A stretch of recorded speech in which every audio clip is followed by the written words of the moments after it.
Hello, champions. Welcome back to the Self-Help Podcast.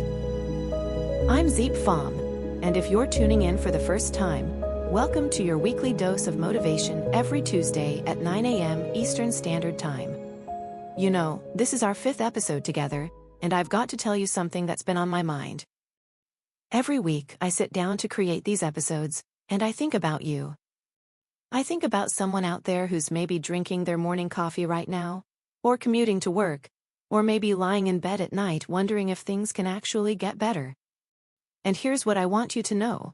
They can. Not through some magic pill or overnight transformation, but through something much more powerful and much more sustainable. Through small, intentional changes that you make every single day. Today's episode is about exactly that. We're diving deep into 9 practical strategies for personal growth that you can start implementing immediately. Not someday. Not when you feel ready. Today. And as always, everything we discuss, the frameworks, the checklists, the implementation guides, they're all waiting for you in the video description below. So just relax, listen, and let's have a real conversation about growth. Ready? Let's dive in. So let me start with something vulnerable. Something real. A few years ago, I looked at myself in the mirror one morning and I felt nothing. Not proud. Not disappointed. Just numb. Like I was going through the motions of life without actually living it. I had good intentions. God, did I have intentions? Every single day, I'd wake up thinking today's the day I change. Today, I'd start that morning routine. Today, I'd be more patient. Today, I'd stop wasting hours scrolling through social media. Today, I'd actually work on my dreams instead of just dreaming about them. But by evening, nothing changed. Same person. Same patterns. Same excuses. And that guilt? That voice that whispers you're not doing enough. You're wasting your potential. Everyone else is moving forward while you're standing still. It was deafening. Maybe you've felt that too. If you have, I need you to know something. You're not broken. You're not lazy. You're not uniquely flawed. You just haven't found the right approach yet. See, most personal growth advice sets you up to fail. It tells you to wake up at 5 a.m., meditate for an hour, exercise, journal, read, practice gratitude, visualize your goals, and completely reinvent yourself before breakfast. That's not realistic. That's a recipe for burnout. What you need, what we all need, are practical, sustainable strategies that fit into real life. Your real life, with your real job, your real responsibilities, your real limitations. That's what today's episode is about. 9 actionable strategies that thousands of people have used to transform their lives incrementally, sustainably, and permanently. By the end of this conversation, you'll have a clear roadmap. Not just what to do, but why it works and how to customize it for your unique situation. Because here's the truth. Personal growth isn't a destination you arrive at. It's a journey you commit to. And that journey? It starts right now. Strategy 1. Start your day with intention, not reaction. Okay, I need you to be honest with me right now. And I mean brutally honest. What's the first thing you do when you wake up? For most people, the answer is the same. Grab the phone. Check notifications. Scroll social media. Read the news. Respond to messages. Basically, consume other people's thoughts, opinions, problems, and priorities before forming a single original thought of your own. This single habit, this one seemingly innocent habit, is sabotaging your personal growth more than almost anything else you do. Now, I know what you're thinking. Come on, Diep, it's just checking my phone. How bad could it be? Let me explain why this matters so much. The first 30 to 60 minutes after you wake up are the most neurologically impressionable period of your entire day. Your brain is transitioning from sleep to wakefulness, and during this transition, you're essentially in a semi-hypnotic state. Information bypasses your critical thinking filters and goes straight into your subconscious. So when you immediately grab your phone, you're programming your subconscious with randomness. News articles designed to trigger anxiety. Social media posts that make you feel inadequate. Work emails that activate stress responses before you've even brushed your teeth. Other people's agendas pulling you away from your own priorities. You're starting your day in reactive mode instead of intentional mode. And here's the kicker. Once you start reactively, you tend to stay reactive all day long. I learned this the hard way. For years, my mornings looked like this. Alarm goes off, grab phone, check emails, check Instagram, check news, feel stressed, feel behind, rush through, getting ready, start the day already exhausted. Sound familiar? The alternative is beautifully simple but transformative. Start your day with intentional thought before any reactive consumption. Now, this doesn't mean you need some elaborate 2-hour morning routine with candles and meditation cushions and perfect lighting for your Instagram story. It means taking just 10 to 15 minutes for yourself before you let the world in. Here's exactly what this looks like in practice, and I want you to really visualize this as I describe it, because you're going to do this tomorrow morning. When you wake up, leave your phone in another room. Or at least across the room, not on your nightstand. Don't check it, not even for the time. Use an actual alarm clock if you need to. Sit somewhere quiet. Your bed is fine. A chair by the window is fine. You don't need a perfect setup. Take 3 deep breaths. Slow, deliberate breaths that signal to your nervous system. I'm safe. I'm calm. I'm in control. Then ask yourself 3 questions. And I want you to actually think about these, not just go through the motions. Really think about them. Question 1. What do I want to create today? Not what do you have to do. What do you want to create? This could be a specific outcome, a feeling, a connection, or an experience. Get clear on your intention. Question 2. Who do I want to be today? Think about your values. Do you want to be patient today? Focused? Courageous? Compassionate? Choose 2 or 3 qualities you want to embody. Question 3. What would make today feel successful? Define success on your own terms. Not your boss's terms, not society's terms. Yours. What would make you go to bed tonight feeling satisfied? Write down your answers. 3 sentences. That's it. Now, I know some of you are already thinking, I don't have time for this. I hear you. But here's what I've discovered. Those 10 minutes of intentional thought make you exponentially more effective during the rest of your day. You make better decisions. You prioritize more clearly. You stay aligned with what actually matters instead of getting pulled into urgency and drama. You're not losing 10 minutes. You're investing 10 minutes to gain hours of focus, clarity, and purposeful action. I started doing this every morning about 2 years ago, and I'm not exaggerating when I say it changed everything. Everything. My productivity increased. My stress decreased. My relationships improved because I was showing up as the person I wanted to be, instead of just reacting to whatever came at me. So here's your challenge. Tomorrow morning, set your alarm 10 minutes earlier if you need to. Put your phone in another room tonight before you go to bed. When you wake up, sit quietly. Ask those 3 questions. Write down your answers. Do this every day for 30 days, and watch how dramatically your life shifts. This one habit, practiced consistently, will accelerate your personal growth more than a dozen self-help books read passively. Trust me on this one. Strategy 2. Embrace discomfort as your growth signal. Let me tell you about a moment that changed my perspective on growth entirely. A few years ago, I was invited to speak at a conference. Small conference, maybe 100 people. And I was terrified. Absolutely terrified. Public speaking was not my thing. I had every excuse ready. The timing isn't right. I'm not prepared enough. I should wait until I have more experience. Maybe next year. And then a friend said something that hit me like a ton of bricks. She said, "Diep, the thing you're avoiding is exactly the thing you need to do to grow." In that moment, I realized I was facing a choice.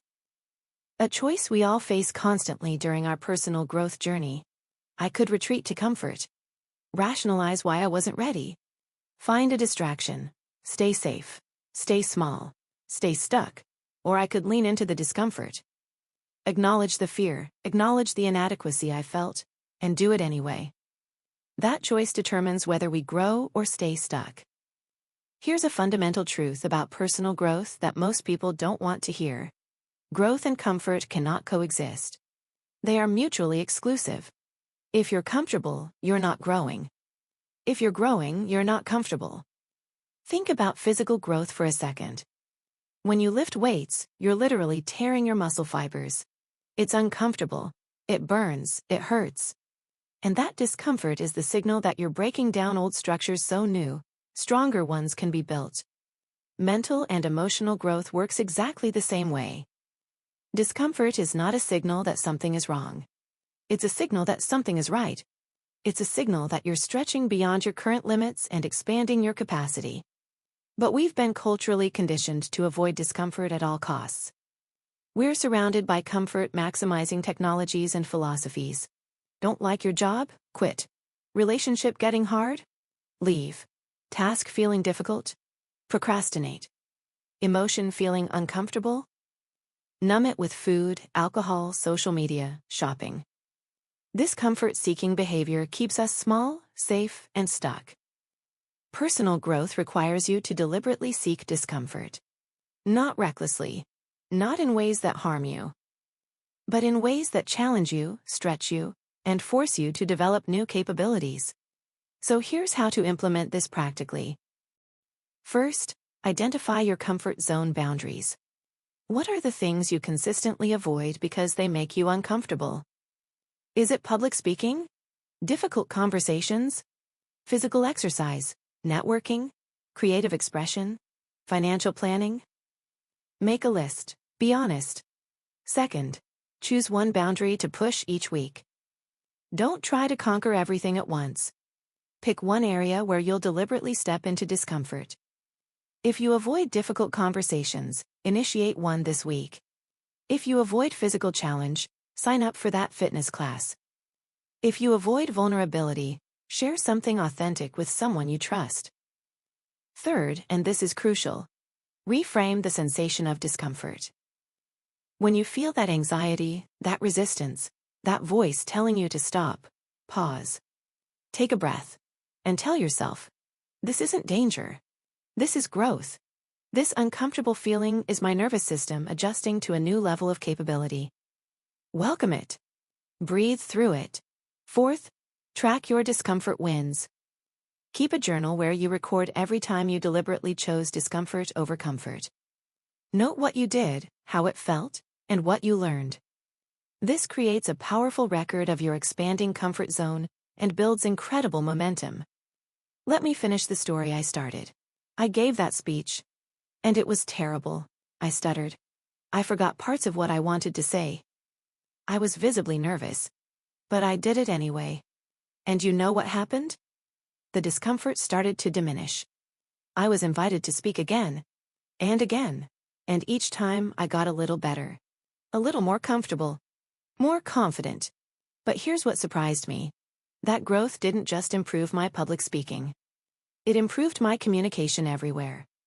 In meetings, in presentations, in everyday conversations.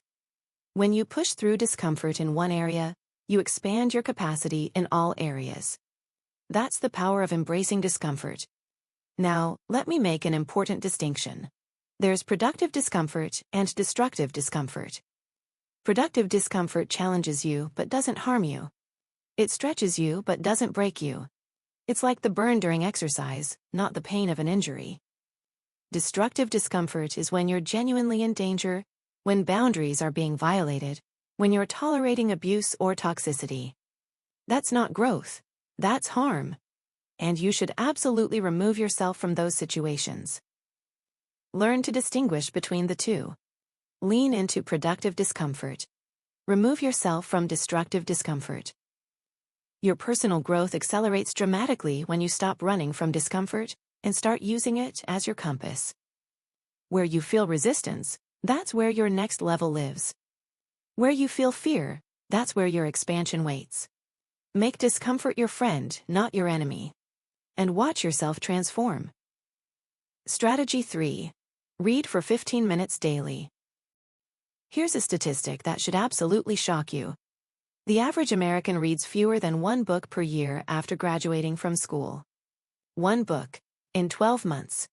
Meanwhile, Warren Buffett reads 500 pages per day. Bill Gates reads 50 books per year.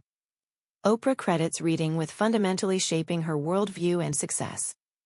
The correlation between reading and personal growth isn't coincidental. It's causal. But here's where most people go wrong with reading. They set unrealistic goals. They decide they're going to read 50 books this year. They buy a stack of books. They start strong in January. By March, they've abandoned the goal and feel guilty about it. Sound familiar? The problem isn't that reading is hard. The problem is the approach. Personal growth through reading isn't about quantity. It's about consistency and quality. So instead of trying to read a certain number of books, I want you to commit to reading for just 15 minutes per day. Every single day, no exceptions. Now, I know what you're thinking. 15 minutes? That's nothing, that won't make a difference. Let me show you the math on this. 15 minutes is short enough that you can't use lack of time as an excuse. You spend more than 15 minutes scrolling social media. You spend more than 15 minutes watching Netflix. You have 15 minutes. You're just not prioritizing it. But 15 minutes is also long enough to be transformative. In 15 minutes, you can read approximately 10 to 15 pages depending on the book and your reading speed. In a year, that's 3,650 to 5,475 pages. That's 15 to 25 books depending on their length. 20 books per year puts you in the top 1% of readers in America. And the knowledge, perspectives, and mental models you'll gain from those 20 books will fundamentally reshape how you think, decide, and act. Here's how to make this work. First, schedule your reading time and protect it fiercely. Don't leave it to chance. Choose a specific 15-minute block every day. For many people, right before bed works well because it replaces phone scrolling with something that actually improves your life. For others, during lunch break or in the morning with coffee is ideal. Find your time and guard it like it's sacred. Because it is. Second, choose books intentionally, not randomly. Don't just read whatever's popular. Think about the areas of your life where you want to grow and choose books that address those areas. Want to improve your relationships? Read books on communication and emotional intelligence. Want to build better habits? Read books on behavioral psychology. Want to develop leadership skills? Read biographies of great leaders and books on influence. Third, read with a pen in hand. Active reading is exponentially more valuable than passive reading. Underline passages that resonate. Write notes in the margins. Star sections you want to revisit. This engagement deepens your comprehension and retention dramatically. Fourth, and this is crucial, implement one idea before moving to the next book. Don't become a book collector who never applies anything. After finishing each book, identify one key idea that could improve your life. Then spend a week implementing it before starting your next book. This transforms reading from entertainment to genuine personal growth. Let me address the most common objection I hear. I'm not a reader. I can't focus. My mind wanders. Listen to me carefully. That's not a fixed trait. That's a skill you haven't developed yet. And like any skill, it improves with practice.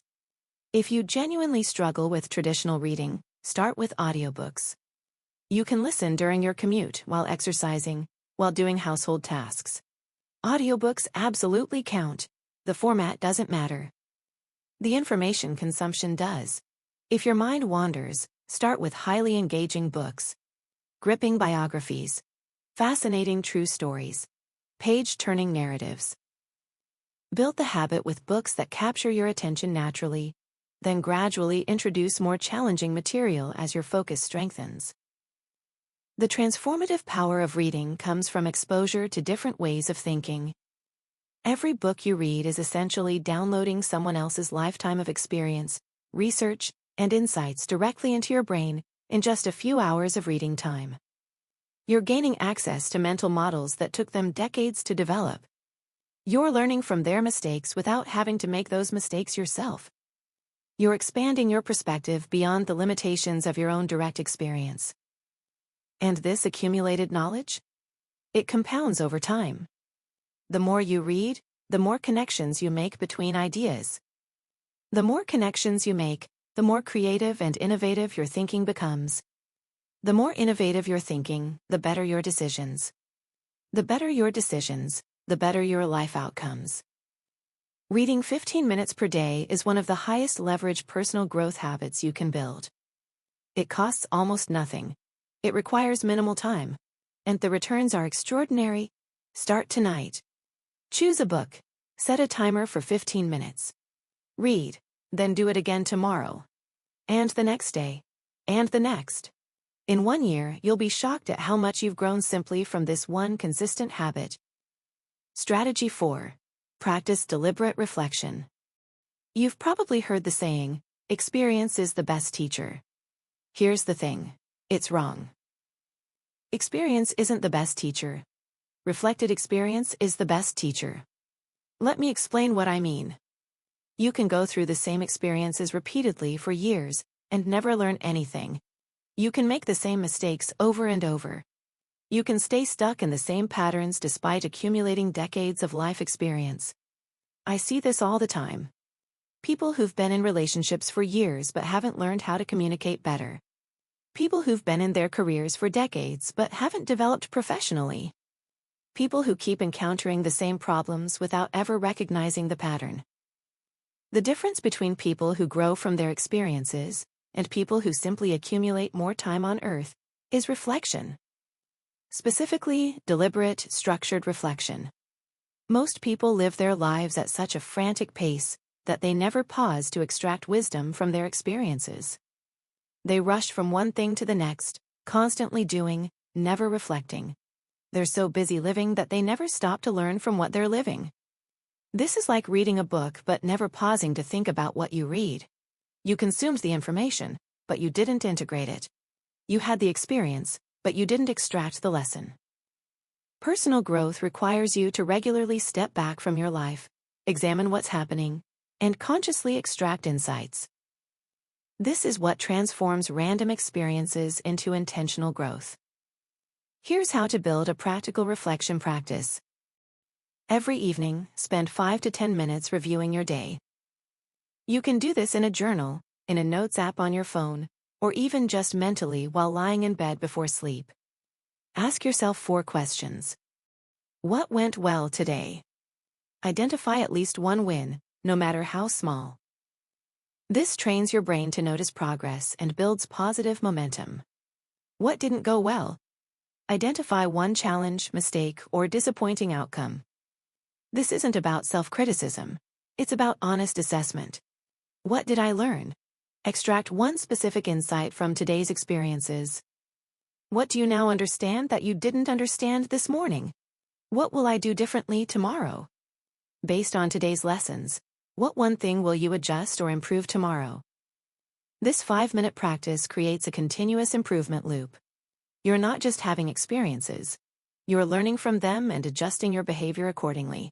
Then, once per week, I do this on Sunday evenings. Take 20 to 30 minutes for a deeper reflection session. Review your week through these lenses. What were my biggest wins this week? Celebrate progress. Acknowledge growth. This builds confidence and motivation. What were my biggest challenges? Examine difficulties without judgment. What made them challenging? How did I respond? What does this reveal about areas for growth? Am I making progress toward my meaningful goals? Look at your longer-term objectives. Did this week move you closer to them or distract you from them? What patterns am I noticing? This is huge. Are the same problems recurring? Are the same triggers causing the same reactions? Pattern recognition is crucial for breaking unproductive cycles. Then once per month, step even further back. Look at the entire month. Review your weekly reflections. Identify bigger patterns and themes. The resistance you'll encounter with reflection is that it feels self-indulgent or impractical. You'll think, I don't have time to sit around thinking about my feelings. I have real work to do. But reflection isn't self-indulgent. It's strategic. The clearer you are about what's working and what isn't, the more effective your actions become. The more you learn from each experience, the fewer mistakes you repeat. The more consciously you examine your patterns, the faster you can change them. Benjamin Franklin reviewed his day every evening against his list of virtues. Ray Dalio built an entire business philosophy around reflecting on mistakes and extracting principles. These aren't people with excessive free time. They're people who understand that reflection is what converts time into wisdom. Make reflection non-negotiable in your personal growth practice. It's the difference between wandering through life hoping you get better and deliberately engineering your improvement. Strategy 5. Build one keystone habit. Okay, this next strategy might be the most important one we discuss today, because it addresses the biggest mistake I see people make with personal development. Here's what usually happens. Someone decides they want to change their life. They get motivated. They create a massive list of habits they want to build and changes they want to make. Morning routine, exercise, meditation, healthy eating, journaling, reading, networking. They want to do it all. Then they try to implement everything simultaneously. And it always fails, always. Why? Because your willpower is a finite resource. Your capacity for change is limited. When you try to change too many things at once, you deplete your psychological resources and end up changing nothing. The smarter approach, the approach that actually works, is to understand that not all habits are created equal. Some habits are what researchers call keystone habits. These are behaviors that, when changed, trigger chain reactions that transform other areas of your life, even when you're not consciously trying to change them. For example, when people start exercising regularly, they often spontaneously start eating better, even if they weren't planning to change their diet. They sleep better. They're more productive at work. They have more patience with their family. One habit triggers multiple positive changes. That's the power of keystone habits. So instead of trying to change everything at once, identify one keystone habit that will create the maximum cascade effect in your life. Then focus exclusively on building that habit until it becomes automatic. Here's how to do this. First, identify high-leverage behaviors. Look at your life and identify behaviors that tend to influence multiple other areas. Common keystone habits include morning routines. When you start your day intentionally, everything else tends to fall into place more easily. Regular exercise. Physical activity improves energy, mood, sleep, confidence, and discipline. Sleep optimization. Quality sleep affects decision-making, emotional regulation, productivity, and health. Weekly planning. When you review and plan your week, you become more intentional about time allocation. Choose one, just one, the habit that you intuitively sense would create the biggest ripple effect in your life right now. Second, design your habit for success. This is critical. Make it ridiculously easy to start. Don't set a goal to meditate for 30 minutes if you've never meditated before. Start with 2 minutes. Don't commit to exercising for an hour if you're currently sedentary. Start with 10 minutes. The goal in the beginning isn't optimal performance. It's consistent execution. You're building the habit of doing it, not the habit of doing it perfectly. Make it so easy that you can't say no. Remove all friction. Lay out your workout clothes the night before. Set up your meditation space where you'll see it. Put your journal on your pillow so you can't go to bed without seeing it. Third, stack it on an existing habit. This technique is powerful. Attach your new habit to something you already do consistently. For example, after I pour my morning coffee, I will write my 3 intentions for the day.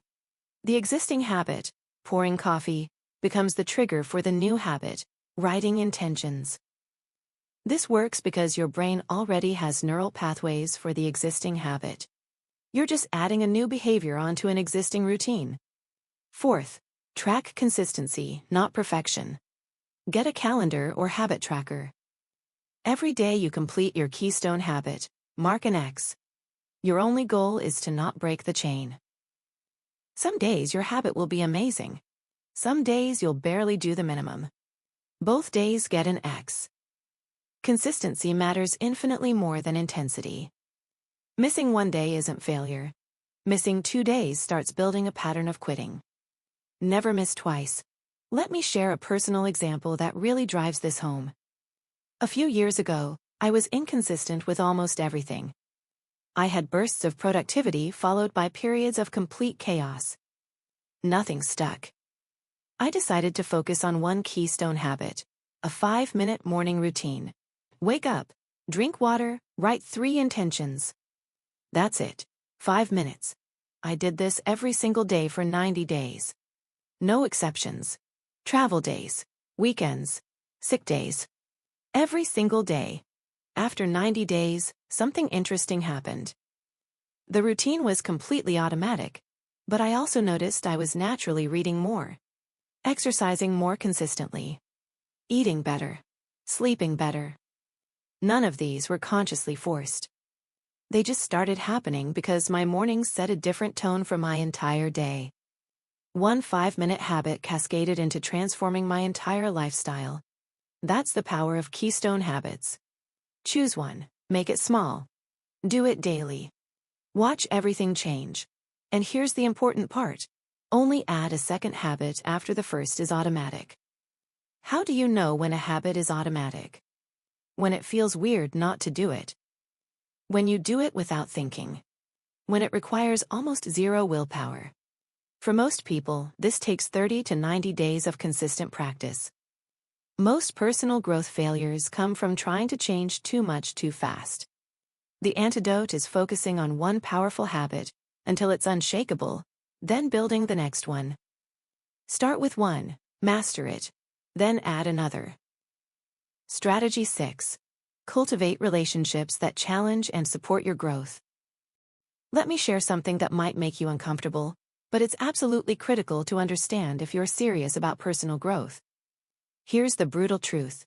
You cannot significantly grow beyond the people you surround yourself with. You've probably heard some version of, you are the average of the 5 people you spend the most time with. It's become a cliché, but it's a cliché because it's profoundly true. Your peer group shapes your standards, your beliefs, your habits, and your possibilities. If everyone around you is complacent, staying complacent feels normal. If everyone around you is growing, staying stagnant feels unacceptable. Your relationships are either elevating you or holding you back. There's no neutral.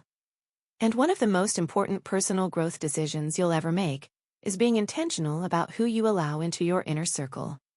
Now, this doesn't mean you need to dump all your current friends and find new ones. It means you need to honestly assess your relationships and make deliberate choices about where you invest your limited time and emotional energy. Here's what I want you to do this week. Take 30 minutes and list the 10 to 15 people you interact with most regularly. These could be family, friends, coworkers, community members. For each person, honestly assess, after spending time with this person, do I feel energized or drained? Inspired or discouraged? More confident or more doubtful? More motivated to grow or more comfortable staying where I am? This isn't about judging whether someone is a good or bad person. It's about recognizing that different relationships serve different functions, and some relationships actively support your growth, while others actively hinder it. You'll probably discover 3 categories. Elevators. People who challenge you, inspire you, believe in your potential, and call you forward. Being around them makes you want to be better. Anchors. People who drain your energy, reinforce limiting beliefs, discourage your dreams, and pull you toward complacency or negativity. Neutral. People who are pleasant but neither push you forward nor hold you back. Once you've identified these categories, here's what you do. Increase time with elevators. These are your growth catalysts. Prioritize these relationships. Seek out these people. Create regular touchpoints with them. These are the friendships and mentorships that will transform your life. Decrease time with anchors. This is the hard one because anchors are often people we care about. Old friends, family members, people we have history with. But if every interaction leaves you feeling worse about yourself or your goals, you need to set boundaries. This doesn't mean cutting people off cruelly. It means reducing frequency, limiting depth of engagement, and protecting your emotional energy. And here's something most people miss. If you want to attract growth-oriented people, become someone growth-oriented people want around.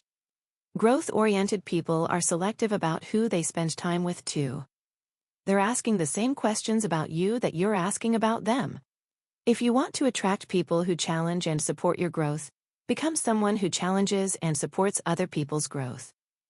Be encouraging, be positive, be curious, be generous with your insights and support. Be committed to your own development. Like attracts like. When you're genuinely committed to growth, you naturally attract other growth-minded people. One more thing. Have honest conversations about your growth journey with the important people in your life. Tell your close friends, I'm really working on myself right now. I'm trying to build better habits and become more disciplined. I need your support, and maybe sometimes your accountability. When you make your growth intentions explicit, two things happen. First, the people who genuinely care about you will support you, and possibly even join you on the journey. Second, the people who feel threatened by your growth will reveal themselves, which gives you valuable information about that relationship. Accept that some relationships will naturally fade as you grow. This is painful but necessary to acknowledge. As you evolve, some relationships will no longer fit. People you once had everything in common with may drift away. Friendships that were based on shared complaints or unhealthy patterns may dissolve when you stop participating in those patterns. This is normal. This is healthy. This is part of growth. Personal growth is challenging enough without the additional weight of relationships that pull you backward. Choose your relationships as carefully as you choose your goals, your habits, and your mindset. Surround yourself with people who make you better. Your life will transform. Strategy 7. Set micro goals and celebrate small wins. Let me tell you about the biggest motivation killer in personal development. It's not lack of discipline, it's not laziness. It's setting goals that are so big and distant that they become demotivating. Here's what usually happens. You set an ambitious goal. Maybe it's getting in shape, or building a business, or writing a book. You feel inspired for a few days. You take some initial action. And then the goal feels so distant and overwhelming that you lose motivation. The gap between where you are and where you want to be feels insurmountable. So you procrastinate, you get distracted. You eventually quit. The problem isn't the big goal. The problem is that big goals alone don't create sustainable motivation. They're too abstract, too far away, too disconnected from your daily actions. What actually drives consistent personal growth is the opposite: micro goals and daily wins. Micro goals are tiny, specific objectives you can accomplish within a single day or even a single hour. Instead of get in shape, a micro goal is do 10 push-ups right now. Instead of become a better communicator, a micro goal is make eye contact during my next conversation. Instead of build a business, a micro goal is write one email to a potential client today. These micro goals work because they provide immediate feedback. You don't have to wait months to know if you succeeded. You know within minutes or hours. And that immediate feedback creates a psychological reward that motivates continued action. Here's how to implement this approach. First, break down big goals into daily micro goals. Take any significant goal you have. Now ask yourself, what's the smallest possible action I could take today that moves me toward this goal? Not the optimal action. Not the most impressive action. The smallest action that still counts as progress. If your goal is to write a book, your micro goal isn't write a chapter. It's write one paragraph. If your goal is to improve your health, your micro goal isn't lose 30 pounds. It's choose vegetables at lunch today. The smaller and more specific your micro goal, the more likely you are to actually do it. And doing something is infinitely better than doing nothing perfectly. Second, use the 2-minute rule. If something takes less than 2 minutes, do it immediately. Most micro goals can be started in less than 2 minutes. You can start a workout in 2 minutes. You can write the first sentence of a journal entry in 2 minutes. You can send that important text message in 2 minutes. When you feel resistance to starting something, tell yourself, I'll just do 2 minutes. 2 minutes isn't threatening. 2 minutes doesn't require motivation. Anyone can do 2 minutes. And here's what happens. Once you start, you almost always continue beyond 2 minutes. The starting is the hard part. The continuing is much easier. Third, track your daily wins. Every evening, write down 3 wins from your day. These don't have to be major accomplishments. They can be tiny. They should be tiny. I drank 8 glasses of water today. I went to bed on time. I had a difficult conversation I'd been avoiding. I didn't check social media before 10 a.m. Recording these small wins does 3 powerful things. First, it trains your brain to notice progress instead of only noticing what you didn't accomplish. Most people end their day feeling like they failed because they focus only on their incomplete tasks. Tracking wins shifts your focus to what you did accomplish. Second, it builds momentum. When you see a string of daily wins accumulating, you don't want to break the streak. You become motivated to keep winning. Third, it provides concrete evidence of growth. When you feel like you're not making progress, you can look back at weeks or months of daily wins and see undeniable proof that you're moving forward. Fourth, and this might sound silly, but it's psychologically crucial, celebrate immediately. When you complete a micro goal, pause for 5 seconds and acknowledge it. Smile, say yes out loud. Pump your fist. Do a little dance if nobody's watching. This isn't about being childish. It's about hacking your brain's reward system. Your brain releases dopamine in response to rewards, and dopamine motivates repeated behavior. When you associate completing micro goals with positive feelings, your brain starts craving that feeling and pushes you to complete more micro goals. Most people skip this step because it feels unnatural.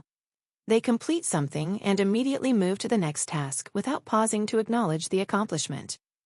This is a massive missed opportunity. You're literally rewiring your brain. Take the 5 seconds to celebrate. Here's the compounding effect that makes this approach so powerful. If you improve by just 1% every day for a year, you don't end up 1% better. You end up 37 times better because of compound growth. 1% improvement is a micro goal. It's tiny, it's achievable, but repeated daily for a year, it's transformative. The person who writes 1 page per day has a 365-page book at the end of the year.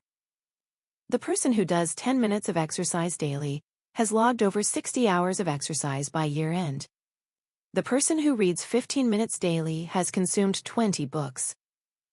None of these individual actions feel impressive in the moment. But their accumulated impact is life-changing. Stop chasing dramatic transformations. Start pursuing daily micro wins. Your personal growth will accelerate faster than you imagined possible. Strategy 8. Regularly expose yourself to new perspectives. Here's a question I want you to think about. When's the last time you did something for the first time? If you can't remember, you're stuck in a routine that's preventing growth. One of the biggest obstacles to personal growth is operating within an increasingly narrow bubble of familiar ideas, familiar experiences, and familiar people. It's comfortable, it's easy, it's psychologically safe to stay within the boundaries of what you already know and believe. But comfort is the enemy of growth. And if you're only consuming information that confirms what you already believe, and only having experiences that reinforce your existing worldview, you're not growing. You're calcifying. Real personal growth requires regularly exposing yourself to perspectives that challenge you, experiences that stretch you, and ideas that make you uncomfortable. This doesn't mean abandoning your values or losing your identity. It means maintaining enough intellectual humility to recognize that you don't have all the answers. Your perspective isn't the only valid one, and there's always more to learn. Here's how to deliberately expand your perspective. First, consume content that challenges your existing beliefs. Most people curate their information consumption to match their existing viewpoints. They follow people who agree with them. They read articles that confirm their biases. They watch news from sources that align with their politics. This creates an echo chamber that reinforces whatever you already think and makes you more rigid over time. Deliberately seek out intelligent people who disagree with you. Not trolls or extremists, but thoughtful people who hold different perspectives and can articulate them well. If you're politically liberal, read some conservative intellectuals. If you're conservative, read some progressive thinkers. If you're religious, read some thoughtful atheists. If you're atheist, read some sophisticated theological arguments. You don't have to change your mind. You just have to understand how intelligent people can arrive at different conclusions. This builds intellectual flexibility, empathy, and the ability to see multiple dimensions of complex issues. Second, try new experiences regularly. Make a commitment to try one new experience per month. This could be a new physical activity you've never tried: rock climbing, dancing, martial arts. A new creative pursuit: painting, pottery, playing an instrument. A new cultural experience: attending a religious service different from your own, trying unfamiliar cuisine, attending a cultural festival. The specific activity matters less than the novelty. You're training your brain to be comfortable with discomfort, adaptable to new situations, and open to learning. Third, have conversations with people unlike you. One of the most powerful ways to grow is through genuine conversations with people who have different backgrounds, experiences, and perspectives than you. If you're young, have deep conversations with elderly people about what they've learned. If you're from one culture, learn about someone else's cultural experience. If you work in one industry, learn about completely different industries. And the key word here is genuine. Not debates where you're trying to change their mind. Not performative listening where you're just waiting for your turn to talk. Genuine curiosity about how and why they see the world the way they do. Fourth, question your own assumptions regularly. Perhaps the most important practice for maintaining intellectual flexibility is regularly examining your own beliefs and asking, why do I believe this? What evidence supports it? What evidence challenges it? Could I be wrong? Most people hold beliefs they inherited from family, culture, or early experiences without ever critically examining them. These unexamined beliefs create rigid thinking and limit growth. Once per month, choose one belief you hold strongly and deliberately challenge yourself on it. Play devil's advocate against your own position. Seek out the best arguments against what you believe. Consider what would change your mind. Let me be clear about what I'm not saying. I'm not saying you should become wishy-washy, abandoning your values whenever you encounter something different. I'm not saying all perspectives are equally valid. I'm saying that exposure to different perspectives makes you smarter, more empathetic, more nuanced, and more effective at navigating a complex world.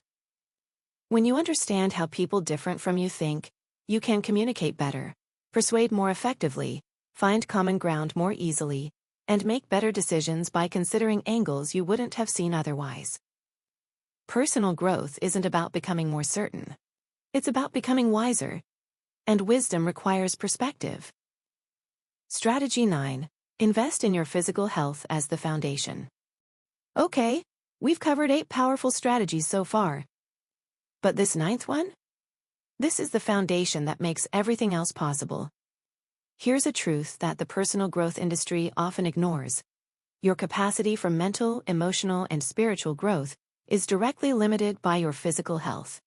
You can have the best intentions, the most sophisticated strategies, and incredible discipline.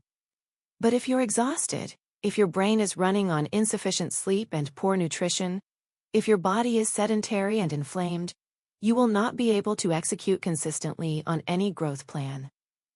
Your body isn't separate from your personal growth journey. It's the vehicle for your entire life. And you can't drive across the country in a car that's running on empty with flat tires and a broken engine. Let me break down the specific areas that matter most. Sleep is the non-negotiable foundation.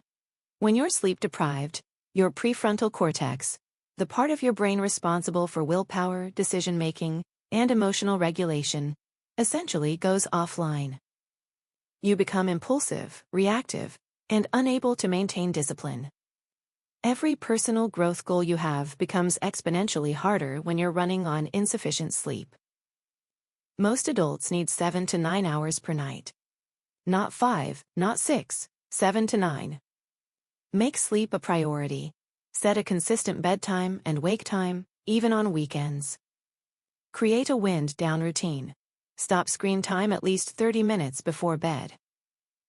Optimize your sleep environment. Dark, cool, quiet. If you struggle with sleep, address it seriously. This isn't something to tolerate, it's something to fix. Movement is daily and non-negotiable. You don't need to become an athlete. But you absolutely need to move your body every single day. Human bodies were designed for movement. When you're sedentary, everything suffers. Your energy decreases. Your mood deteriorates. Your cognitive function declines. Commit to a minimum of 30 minutes of movement daily. Walking, running, swimming, dancing, yoga, weight training. The specific activity matters less than the consistency. Find something you enjoy enough to do regularly, then do it regularly. Nutrition is fuel, not just entertainment. You don't need a perfect diet, but you do need to be generally conscious of what you're putting into your body. Eat mostly whole foods, vegetables, fruits, lean proteins, whole grains, healthy fats. Stay hydrated. Minimize sugar and highly processed foods. Eat regular meals. You don't need perfection. You need consistency. And stress management is essential, not optional. Chronic stress is killing your personal growth. It triggers cortisol release, which impairs memory, reduces immune function, and keeps you in reactive survival mode. You need regular stress management practices. Meditation, deep breathing, time in nature, physical exercise, creative outlets, social connection. Find what works for you and make it non-negotiable. Here's what happens when you prioritize physical health. You have more energy, which means you can execute on your goals more consistently. You have better mood stability, which means you handle setbacks without falling apart. You have clearer thinking, which means you make better decisions. You have more resilience, which means you persist longer. All of these factors dramatically accelerate your personal growth in every other area. Conversely, when you neglect physical health, everything becomes harder. You're constantly fighting fatigue. You're emotionally fragile. Your thinking is foggy. You give up more easily. Treat your physical health as the foundation it is. Not something you'll focus on later when you have time. The prerequisite that makes everything else possible. Take care of your body. It's the only one you get. All right, champions, let's bring this all together. We've covered 9 powerful strategies for daily personal growth. Starting your day with intention, not reaction. Embracing discomfort as your growth signal. Reading 15 minutes daily. Practicing deliberate reflection. Building one keystone habit. Cultivating relationships that elevate you. Setting micro goals and celebrating wins. Exposing yourself to new perspectives. And investing in your physical health. Each of these strategies is powerful individually. But their real power emerges when you implement them together as an integrated system.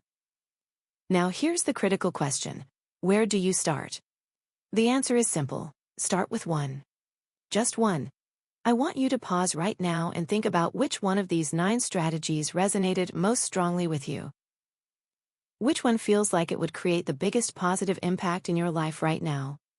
Which one feels simultaneously exciting and slightly uncomfortable? That's your starting point. For the next 30 days, commit to implementing just that one strategy consistently. Not all 9, just one. If you chose morning intentions, wake up 10 minutes earlier and write your 3 questions every single day for 30 days.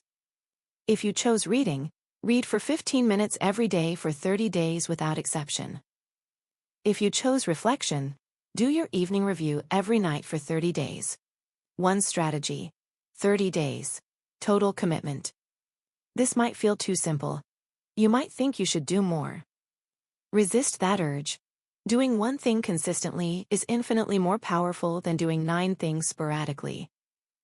After 30 days, your first strategy should feel relatively automatic. Now you can add a second strategy while maintaining the first. Continue this pattern. One new strategy every 30 days while maintaining everything you've already built. By day 90, you'll have 3 solid personal growth practices integrated into your daily life. This is transformational. Imagine yourself 12 months from now, after a full year of consistent personal growth practices. You start every day with clear intentions. You regularly push beyond your comfort zone. You've read 20 books. You extract wisdom from every experience. You have keystone habits running automatically. You're surrounded by people who elevate you. You accomplish meaningful progress daily. You're exposed to diverse perspectives. Your physical health supports everything. That person is fundamentally different from who you are today. Not because they had some dramatic epiphany or a lucky break. Because they committed to small, consistent improvements every single day. Personal growth isn't a sprint. It's not even a marathon. It's a lifestyle. You don't achieve personal growth and then stop. You commit to continuous evolution for the rest of your life. You recognize that there's always another level, always more to learn, always room to expand. But here's the beautiful part. Once you build this foundation of daily growth practices, the journey becomes sustainable. It stops feeling like a burden and starts feeling like who you are. You're not forcing yourself to grow. You're simply someone who grows. It's part of your identity. Everything in this episode is actionable. Nothing requires special circumstances, excessive time, or significant money. These are practices available to anyone willing to prioritize their development. The only question is whether you'll actually implement them. You can listen to this entire episode, feel inspired for a few hours, and then return to your old patterns. That's what most people do. They consume endless personal growth content without ever applying it. Or you can choose one strategy right now. Just one. And commit to 30 days of consistent implementation. That choice will determine whether this is just another podcast episode you listen to, or the turning point that changes your life. You have everything you need. The strategies.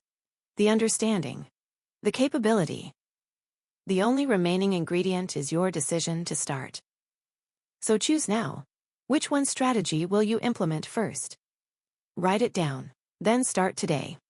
Not tomorrow, not Monday, not when you have more time or feel more ready.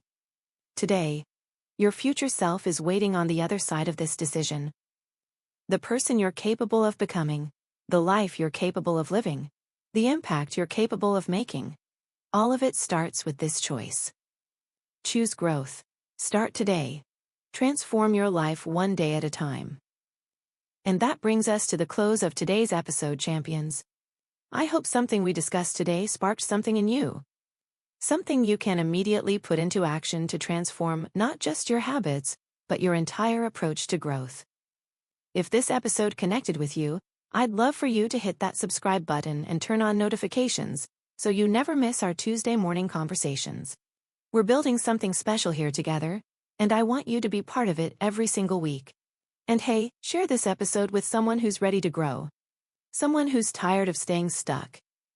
Someone who needs to hear that change is possible through small, consistent actions. When we lift each other up, we all rise together.